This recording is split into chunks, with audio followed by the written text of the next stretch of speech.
Welcome welcome welcome, स्वागत है आपका एक और नई वीडियो में। यूट्यूब के कमेंट्स पढ़ रहा हूँ।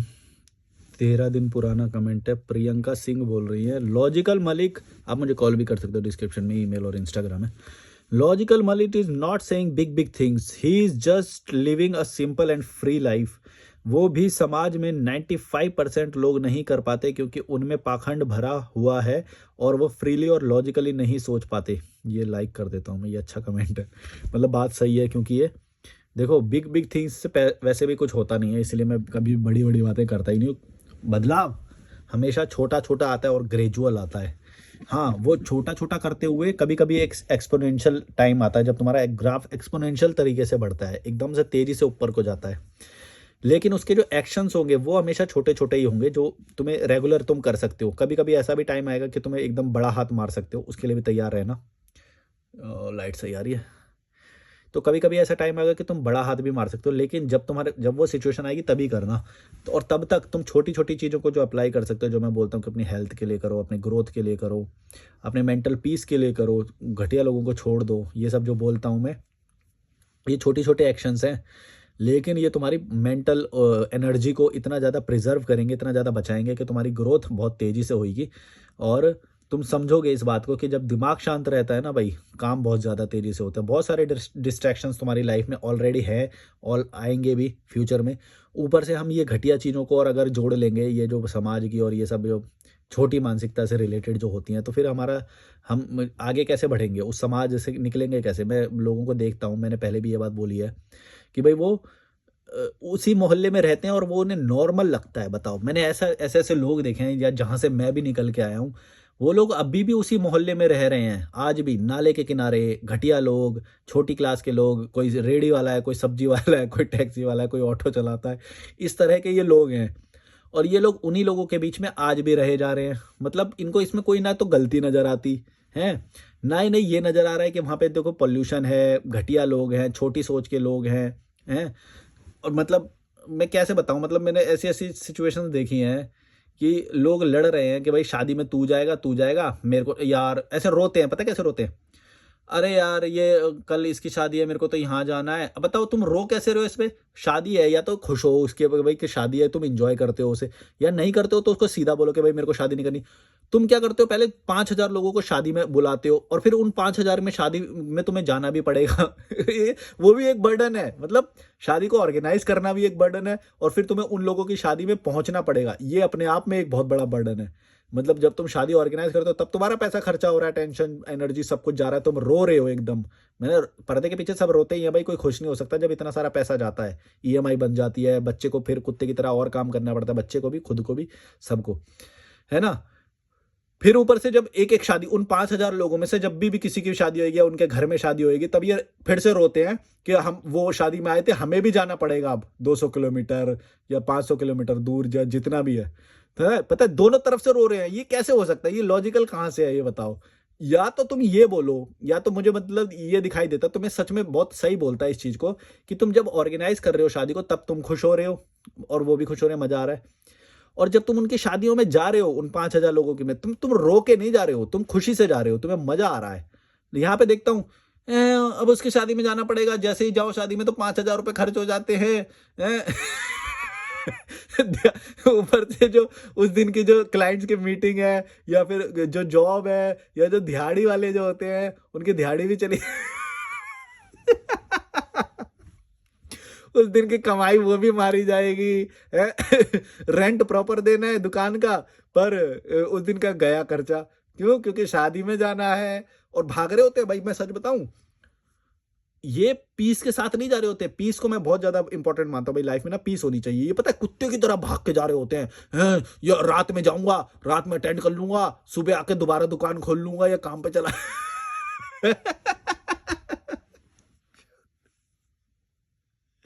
भाई ये इतना इलॉजिकल है ना, इतना करप्ट सिस्टम है ये शादी वाला, कि इसमें सबकी बुराई हो रही है और किसी को कुछ गलत नहीं लग रहा है। तुम समझ रहे हो? ये घटिया लोग, जो निचले क्लास के जो लोग होते हैं, ये ऐसी चीजों में पैसा खर्चा कर रहे हैं। या तो तुमको खुशी मिले तो मैं तो भाई ताली बजाऊंगा कि ये कितने अच्छे लोग हैं, कि मतलब अपनी खुशियों को प्राप्त करने के लिए पैसा खर्चा कर रहे हैं, अपने ऊपर इन्वेस्ट कर रहे हैं।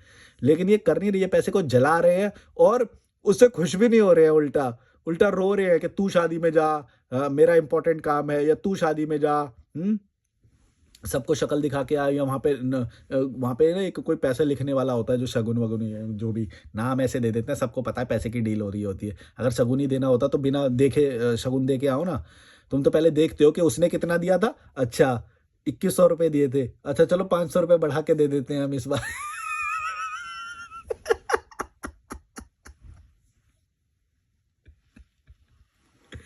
भाई डायरी मेंटेन की जाती है अकाउंट्स की तरह। मैं अकाउंट्स का ही मतलब स्टूडेंट और एम्प्लॉय रहा हूँ, तो वो अकाउंट वो मेंटेन करते हैं, फिर इन्फ्लेशन जोड़ के 500 रुपये एक्स्ट्रा करके दे। यार भूख सी भी लग गई मेरे को, थकान सी हो गई है, नहीं भूख तो नहीं लगी, थकान सी हो गई है, तो हंसी भी नहीं छूट रही है मेरी। राइस प्लेट खा के आया था मैं, तो उससे शायद एनर्जी थोड़ी सी डाउन सी हो जाती है बॉडी। राइस से ना नींद आने लग जाती है। सब्जी, दाल, चावल, प्याज, अचार और नमक, ये 5 चीज़ें रहती है टेबल पे जहाँ पे मैं खाने जाता हूँ। चावल सही है, शादी से तो अच्छा है यार, पैसे दो, थोड़े से पैसे में प्लेट आ जाती है। रोना थोड़ी पड़ता है, अपनी मर्जी से जाता हूँ खाने, खुश होते के जाता हूँ। खा रहा होता हूँ तो खुश होता है, जब होता हूँ, जब जब जा रहा होता हूँ तो खुश होता हूँ, जब खा के निकलता हूँ तो खुश होता हूँ। ऐसे थोड़ी शादी का कार्ड आया है, एकदम से बर्डन बन गया दिमाग पे, हाँ हाँ आएंगे आएंगे हम सब आएंगे, ये ऐसे करके झूठ भी बोलते हैं, पता होता है कि कोई नहीं जाएगा या एक बंदा जाएगा, हाँ सब आएंगे सब आएंगे, ऐसे करके झूठ बोल देंगे। फिर फिर जैसी वो तारीखें आती है ना, जैसे अक्टूबर का महीना आएगा, बहुत सारी शादियां होती हैं अक्टूबर नवंबर से, इनके फिर रोने धोने भंडी रोना शुरू हो जाता है इनका फिर। समझ गए होंगे मैं क्या बोल रहा हूँ। भाई ये मिडिल क्लास वाले इतने पाखंडी लोग होते हैं ना, जो ये फील करते हैं, जो ये सच होता है इनके बारे में, इस चीज़ को एक्सेप्ट भी नहीं करते। अब जैसे मैं अपने मुंह से बोल रहा हूँ तो तुम सारे रिलेट कर रहे हो ना इस बात से, जो मैंने जो बातें बोली पहले, तुम इसलिए रिलेट कर रहे हो कि सबको पता है कि ये बातें सच हैं, लेकिन कोई भी ऐसे नहीं बोलता, ये सब बाहर से पाखंड कर रहे होते हैं, ये सब झूठ बोल रहे होते हैं, पता नहीं क्यों ऐसा, क्यों सच, और तुम लोग क्यों नहीं बोलते, तुमको भी ये सब चीज़ें दिखाई देती हैं। मतलब कि ये कितना बड़ा पाखंड नहीं है। इंडियन लोग ना भाई सबसे ज़्यादा पाखंडी लोग होते हैं, ये आपस में ही इनका मन नहीं कर रहा होता या कुछ नहीं कर रहा होता, ये ज़बरदस्ती एक उस कुप्रथा, मैं शादी को ना कुप्रथा बोलता हूँ भाई। ये एक ऐसी प्रथा है जिसके अंदर कोई खुश नहीं हो रहा होता, सब सब दुखी हो रहे होते हैं, पर फिर भी ये चीज़ करी जा रही है आज भी। सबके सब दुखी हो रहे होते हैं भाई, जिसके जिसके घर पे हो रही होती है ना शादी, एक बर्डन बन जाता है, वो 10 साल तक बस कर्जा ही उतारता रहता है, जिस जिस घर की शादी होती है। और वो जब बच्चा पैदा होता है तभी से उस चीज़ की प्लानिंग शुरू हो जाती है, पैसा जमा करना शुरू कर देते हैं। और इसके चक्कर में पता है क्या नेगेटिव क्या होता है, कुप्रथा मैं क्यों बोलता हूँ, आप समझना इस बात को, कि वो शादी के लिए जब पैसा जमा करना शुरू करते हैं तो वो सिर्फ शादी के लिए ही कर पाते हैं, ना उस बच्चे को ट्रैकिंग करवाएंगे, ना उस बच्चे के कुछ ग्रोथ में कुछ इंटरनेशनल ट्रिप करवाएंगे, ना उसको अच्छे स्कूल में पढ़ाएंगे। क्यों? इस एक कुप्रथा की वजह से, क्योंकि जो भी सारे पैसे ये जमा करेंगे उन सबको शादी में जलाना है इन्हें बैठ के, और अगर नहीं जलाया तो समाज में थू थू होएगी, और कि भाई उस लेवल के नहीं हो तो उन्हें तो शादी नहीं करी, और अपने अपने में निपटा दिया, हमें बुलाया नहीं। ये इतनी बड़ी कुप्रथा है कि तुम समाज से निकाल दिए जाओगे, या पता नहीं क्या, ये कौन सा बर्डन होता है मेरे को समझ में नहीं आता। मतलब क्योंकि मेरे को निकाल दिया जाए तो मैं तो खुश होऊंगा। मतलब खुशी हुआ था मेरे को, तो समाज से निकाल दिया गया तो मैं तो खुश हुआ कि इतने सारे बर्डन जो मुझे तुम्हारे फॉलो करने पड़ते वो मैं फॉलो नहीं करने। अब मेरा तो टाइम बचा, मेरा तो पैसा बचा, अटेंशन बचा, ग्रोथ हो रही है ऊपर से अलग है, मेरी एनर्जी देखो, मेरी आवाज़ देखो, स्किन देखो, मसल्स देखो, फ्यूचर प्लान्स देखो। मैं वो नहीं देख पाओगे तुम, वो तो तुम बस देखोगे ही जब मैं इम्प्लीमेंट कर दूंगा, तब तुम्हारी फटेगी। मैं क्या बोलना चाह रहा हूँ तुम समझे, कि तुमको तो ये करना चाहिए कि तुमको समाज वाले पूछे ही ना कल को, ये तुम्हारे लिए बहुत बेनिफिट वाली चीज होगी। तुम समझो इस बात को, अगर तुम्हें कोई नहीं पूछेगा तो तुम्हारा ज्यादा बेनिफिट है, ना तुम्हारे को शादी का कार्ड आएगा, ना तुम्हारे को कोई बर्डन आएगा कि मेरे को इसकी शादी में जाना है। तुम समझ रहे हो, तुम्हारा कोई स्वार्थ थोड़ी है उनसे। तुम्हें क्यों लगता है कि तुम्हारा कोई स्वार्थ है अपनी, तुम्हारी बिरादरी से, जाति से, कास्ट से, धर्म से? तुम्हारा कोई स्वार्थ नहीं है भाई। इतना क्या क्या स्वार्थ हो सकते, कोई क्या करता है तुम्हारे लिए, बता दो मेरे को। वो 5,000 लोग जो आते हैं ना, उनमें से किसी को भी देख लेना, तुम बता देना कि ये हो गया वो हो गया, मेरे को पैसे चाहिए, ये हो गया, कोई नहीं आने वाला, कोई ना आने वाला। दिखावे के लिए जब तुमको कैंसर हो जाएगा ना कभी, तो एक आध कोई आ भी जाए दिखावे के लिए, लेकिन वो भी तुम्हें भी पता रहेगा कि वो दिखावे वाली बातें हैं बस। जब तुम्हारे शिप डूब रहा होता है ना, तब कोई नहीं आता भाई। तुम्हें पता है, अगर किसी को भी जब भी कभी कैंसर होगा ना, तुम देखना, अगर उसके नीचे कोई ऐसा बंदा है ना जो जिसको दिखाना है, उसके तब तो उसके यहाँ पे जाएंगे। लेकिन अगर उस बंदे को खुद को कैंसर हो गया और पता चला अब ये 1 महीने में मरने वाला है, तब उसको कोई पूछेगा भी नहीं। तुम्हें चलो मैं एग्जाम्पल देता हूँ कि एक विधायक का जब कुत्ता मर गया ना भाई, इतने सारे लोग आए, पूरा गांव आया वहां पे। पता है क्यों? विधायक को दिखाने के लिए। लेकिन जब विधायक मरा तो एक बंदा भी नहीं आया, क्योंकि उस कुत्ते को किसी और को अब दिखाएंगे किसको? जब विधायक ही मर गया, उसकी पावर ही नहीं है अब, तो फिर आएगा कौन? अब कोई नहीं आया। विधायक का कुत्ता मरा तो इतने सारे लोग आ गए, क्योंकि विधायक को दिखाना था ना कि भाई हम देखो, हम आपके उसमें है, या वो है, ये वो है। तुम समझ रहे हो मैं क्या बोलना चाह रहा हूँ? विधायक के कुत्ते मरने पे इतने सारे लोग, ये पूरा समाज करप्ट है भाई। ये सब दिखावे पे चल रहा है। तो ये मत सोचना कि जो मैयत में आ गया या वो आ गया, वो ऐसे ही वो करने के लिए आ गया, नहीं। उसके परिवार में कोई ऐसा जिंदा है अभी जिसको दिखाने के लिए ये सब लोग आए हैं। अगर उसके परिवार में कोई ऐसा जिंदा नहीं होता ना, जिसको दिखाना ही नहीं है, वो पावरफुल है ही नहीं है, और वो खुद ही मर गया, जो पावरफुल इंसान है ना, वो अल्फा, अगर वो खुद ही मर गया, तब कोई किसी को कोई लेना देना भी नहीं होएगा। तुम्हारी लकड़ी में एक पैसा भी नहीं लगाएगा वो, अगर तुम चिता वाले हो तो, या फिर कबर वाले हो तो, जो भी। हमारे यहाँ पे ये भी तो होता है ना, कोई चिता वाला है, कोई कबर वाला है, कोई ताबूत वाला है।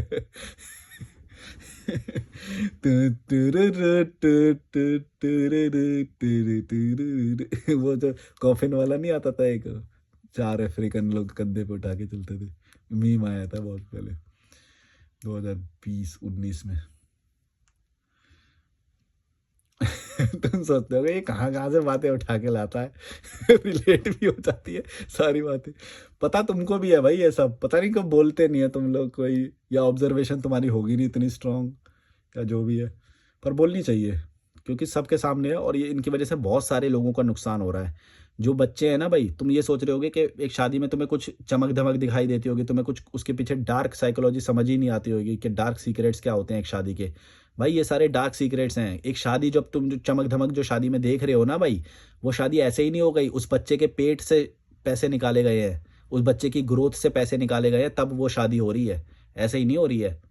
उस बच्चे पे खर्चा किया जा सकता था, उस बच्चे को ट्रैवल कराया जा सकता था, उस बच्चे को अच्छी एजुकेशन दी जा सकती थी, लेकिन वो सारे पैसे बचाए गए ताकि दहेज दिया जा सके, ताकि शादी में खर्चा किया जा सके।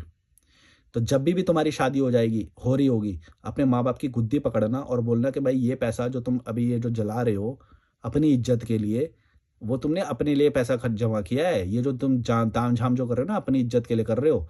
मैं तो बोल रहा हूँ कि पैसे मत खर्चे करो, लेकिन वो करेंगे नहीं ऐसा। वो तुम्हारे पेट काट के पैसे निकाल लेंगे, लेकिन तुम शादी में करेंगे ताकि उनकी इज्जत हो। तुम समझ रहे हो? ये शादी तुम्हारे तुम्हारे प्यार में नहीं कर रहे, जो टेंट और चमक धमक जो इधर जो देखते हो। प्यार होता तो तुम्हारी ग्रोथ के लिए खर्चा करते, तो तुम्हारे इंटरनेशनल ट्रैवल पे पैसा खर्चा करते, जिससे तुम्हारा विजन बढ़ता, पर्सनैलिटी बढ़ती, ग्रोथ बढ़ती। जब भी तुम एक शादी का टेंट देखो ना, उसके माता पिता को देखना और ये बोलना कि कितना सेल्फिश है तू, कि तूने अपने बच्चे पे पैसा खर्चा नहीं करा। अच्छा पढ़ा सकता था, उसकी ग्रोथ पे पैसा लगा सकता था, नहीं। भाई दाल चावल खिला के बड़ा कर देंगे, घटिया घटिया वो करेंगे सब, घटिया स्कूल में पढ़ा देंगे, लेकिन शादी करेंगे तो पैसा खर्चा करते हैं। 5,000 लोगों को बुलाते हैं, 2,000 लोगों को बुलाते हैं। पाखंडी हैं, इंडियन पेरेंट्स पाखंडी हैं। और अगर जितनी ज़्यादा तुम चमक दमक देखो, देखो उसमें भी होते हैं कई तरह के लोग, जिसमें बच्चे के ऊपर भी अच्छा खर्चा किया, बच्चे पे भी वो किया, और ऊपर से फिर शादी के लिए भी उनकी उनकी कैपेसिटी में वो पैसा जमा था। अब जैसे मान लो कोई ऐसी जगह पे किसी का घर है जहाँ पे टूरिज्म डेवलप हो गया, तो उसके तो रेंट ही रेंट आ रहा है, पैसा ही पैसा आ रहा है, अब उसको ना मेहनत करनी ना वो। लेकिन ऐसे माँ बाप, तुम समझो, मैं उनके लिए बोल रहा हूँ, हमेशा मेरी बातें उनके लिए होती है जो जो केपेबल ही नहीं है। जो केपेबल है भाई, वो तो पैसे कमा रहा है, वो तो कैसे भी खर्चा करे, वो गलत नहीं होएगा। पता है क्यों? क्योंकि वो खर्चा भी कर देगा ना बच्चे पे, कितना भी पैसा खर्चा कर दे तो भी उसके पास इतना पैसा पड़ा है कि वो शादी भी कर सकता है, वो इंजॉय कर सकते हैं। उन शादियों की बात नहीं कर रहा हूँ मैं, क्योंकि मेरे को कई बार ये लोग बोलते हैं कि भाई देखा, अंबानी अंबानी का उदाहरण देने लग जाते हैं अमीर लोगों का। भाई उनको फर्क नहीं पड़ता ना। फर्क जिसको पड़ता है, मेरी बातें सिर्फ उसके लिए है। समाज का वो तबका जो कुत्ते की तरह काम करता है, स्लेव की तरह काम करता है, एक मन की छुट्टी भी नहीं ले सकता, क्योंकि डर लग जाएगा कि मैनेजर बुरा मान जाएगा तो नौकरी चली जाएगी या प्रमोशन नहीं होएगा। ऐसा ऐसा एक तबका कुत्ते की तरह काम करता है, और वो शादी में पैसा खर्चा कर देता है। तुम समझ रहे हो कितनी बड़ी नाइंसाफ़ी है उन बच्चों के साथ जो बच्चे पैदा हो जाते हैं ऐसे घरों में। कितनी बड़ी नाइंसाफ़ी है उन बच्चे की एजुकेशन के साथ जो डिज़र्व करते हैं एक अच्छी एजुकेशन, लेकिन वो इस कुप्रथा की वजह से वो अच्छी एजुकेशन भी नहीं ले पाते, क्योंकि पैसा जमा करना है दहेज के लिए, शादी के लिए, खर्चा करने के लिए फ्यूचर में। तुम्हें नहीं दिखता ये सब? ये कितनी कितनी सामने बात है, ये एकदम प्रत्यक्ष सामने है ये सब कुछ हमारे।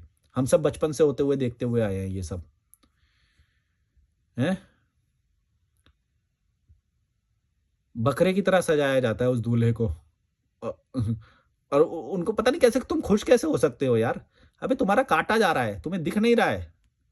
अब तुम्हें कुत्ते की तरह भगाया जाएगा कि शादी में जो खर्चा हुआ उसका ईएमआई भरो, अब गुलाम बनो, चलो कुत्ते की तरह भागो अब, हैं? और फ्यूचर में ही नहीं, पास्ट में भी जो तुम्हारा जो एजुकेशन और ये सब डिसरप्ट हुआ है वो उसी एक कुप्रथा की वजह से हुआ है, शादी की वजह से। शादी एक कुप्रथा है जिसकी वजह से पूरा परिवार विनाश में जाता है, फ्यूचर भी सब अंधकार में जाता है उसकी वजह से। घटिया एक कुप्रथा है ये, जिससे सारे मिडिल क्लास लोग और ये लोअर मिडिल क्लास के लोग भी फॉलो कर रहे हैं।